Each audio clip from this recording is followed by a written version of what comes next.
So మీరు వాడే oil ఏంటి? పీనట్ ఆయిలా, లేకపోతే పల్లి నూనె, సన్ఫ్లవర్ ఆయిలా, కుసుమ ఆయిలా? సో ఏ ఆయిల్ మీరు వాడుతున్నారు?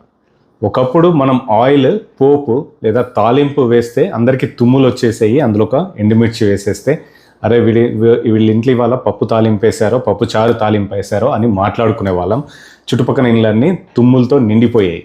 సో ఇప్పుడు ఆయిల్ మరిగినప్పుడు కనీసం మీరు ఆ స్మెల్ చూసి ఆ సన్ఫ్లవర్ ఆయిలా, పీనట్ ఆయిలా, లేకపోతే ఇంకేమన్నా ఆయిలా అని మీరు చెప్పగలుగుతారా?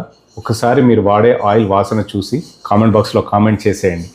గానుగ ఆయిల్ వాడేవాళ్ళు, డైరెక్ట్గా మిల్లుకి వెళ్ళి కొనే ఆయిల్ వాడేవాళ్ళు, కోల్డ్ ప్రెస్ ఆయిల్ వాడేవాళ్ళు, వాళ్ళ ఆయిల్ స్మెల్ని చూసి వాళ్ళు ఆ ఆయిల్ ఏ స్మెల్ వస్తుందో చెప్పగలుగుతారా? ఈజీగా చెప్పగలుగుతారు. సో మీరు ఏ ఆయిల్ వాడుతున్నారు? సో మీరు ఒకవేళ పల్లి నూనె వాడితే అది మరిగినప్పుడు పల్లి నూనె వాసన వస్తే అట్లీస్ట్ మీరు మంచి నూనె వాడినట్టు.